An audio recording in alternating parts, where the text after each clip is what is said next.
ಮಂಗಳೂರಿಂದ ಬೆಂಗಳೂರು ಬರ್ಬೇಕಾದ್ರೆ ಹಾಸನ ದಾಟ್ತಾ ಇದ್ದಂಗೆ ಫ್ರೆಂಡ್ ಹೊಟ್ಟೆ ಹಸಿ ಅಂತ ಅಂದ ಅವ್ನ್ ಗೋಳ್ ನೋಡಕ್ಕಾಗದೆ ಅಕ್ಕಪಕ್ಕ ಒಳ್ಳೆ ನಾನ್ ವೆಜ್ ಹೋಟ್ಲು ಯಾವ್ದಿದೆ ಅಂತ ಹುಡುಕ್ದಾಗ ಈ ಹೋಟ್ಲು ಸಿಕ್ತು. ಇಲ್ಲೋಗಿ ಸರಿಯಾಗಿ ಬ್ಯಾಟಿಂಗ್ ಮಾಡಿ ಬಂದ್ವಿ. ಯಾವ್ದಿದು ಹೋಟ್ಲು ಅಂತ ಅಂದ್ರೆ ನೋಡ್ತೀರ. ನಮಸ್ಕಾರ, ಶೇರ್ ಮಾಡೋರ್ಗೆ ಡಬಲ್ ನಮಸ್ಕಾರ. ನಿಮ್ಮ ಉಂಡಾಡಿ ಗುಂಡ.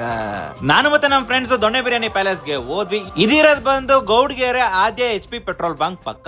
ಇದನ್ನ ರೀಸೆಂಟ್ ಆಗಿ ಶುರು ಮಾಡಿದ್ರು. ಟೈಮಿಂಗ್ಸ್ ಬಂದು ಮಧ್ಯಾಹ್ನ 12 ಗಂಟೆಯಿಂದ ಹಿಡಿದು ಮಧ್ಯರಾತ್ರಿ 1 ಗಂಟೆವರೆಗೂ ಓಪನ್ ಇರುತ್ತೆ. ಇಲ್ಲಿ ವಿಶಾಲವಾದ ಪಾರ್ಕಿಂಗ್ ಇದೆ. ಗಾಡಿ ಪೆಟ್ರೋಲ್ ಖಾಲಿ ಆದ್ರೆ ಪಕ್ಕದಲ್ಲೇ ಪೆಟ್ರೋಲ್ ಬಂಕ್ ಇದೆ, ಪೆಟ್ರೋಲ್ ಹಾಕ್ಸ್ಕೋಬಹುದು. ಹೊಟ್ಟೆ ಹಸ್ರೆ ಈ ಹೋಟ್ಲ್ ಹೋಗಿ ಸರಿಯಾಗಿ ಬಾರಿಸಬಹುದು. ನಾನು ನಮ್ಮ ಫ್ರೆಂಡ್ಸ್ ಇಲ್ಲಿ ಏನೇನ್ ಆರ್ಡರ್ ಮಾಡಿದ್ವಿ ಅಂತ ಅಂದ್ರೆ mutton biryani, chicken biryani, egg biryani, ಕಬಾಬು, lollipop, chilli chicken, mutton chops ಹಾಗೂ ಲೆಮನ್ ಚಿಕನ್. ಇಲ್ಲಿ ವೆಜ್ ಉಂಟು, ನಾನ್ ವೆಜ್ ಉಂಟು. ನಾವು ನಾನ್ ವೆಜ್ ಅಲ್ಲಿ ಇಷ್ಟ ಐಟಮ್ ಕೂಡ ತಗೊಂಡ್ವಿ. ಟೇಸ್ಟ್ ವಿಚಾರಕ್ಕೆ ಹೋದ್ರೆ ಒಂದಕ್ಕಿಂತ ಒಂದ್ ಐಟಮ್ ಸಖತ್ತಾಗಿತ್ತು. ಅದರಲ್ಲೂ ಮಟನ್ ಬಿರಿಯಾನಿ ನಂಗೆ ತುಂಬಾನೇ ಇಷ್ಟ ಆಯ್ತು. ಮಟನ್ ಪೀಸಸ್ ಅಚ್ಚಕಟ್ಟ ಬೆಂದಿತ್ತು. ಬಿರಿಯಾನಿ ಜ್ಯೂಸಿ ಜ್ಯೂಸಿ ಆಗಿತ್ತು. ಪೀಸ್ ಜೊತೆ ಇಟ್ಕೊಂಡು ತಿಂತಾ ಇದ್ರೆ ಮಜವಾಗಿತ್ತು. ನೀವೇನಾದ್ರೂ ಮಂಗಳೂರಿಂದ ಬೆಂಗಳೂರು ಕಡೆ ಬರ್ತಾ ಇದ್ರೆ ಆ ಸಂದಾಡ್ತಾ ಇದ್ದಂಗೆ ಚನ್ನರಾಯಪಟ್ಟಣ ಸಿಗುತ್ತೆ. ಅಲ್ಲಿ ಹೋಟ್ಲ್ ಇದೆ. ನೀವು ಇಲ್ಲಿ ಹೋಗಿ ಸರಿಯಾಗಿ ಬ್ಯಾಟಿಂಗ್ ಮಾಡಬಹುದು.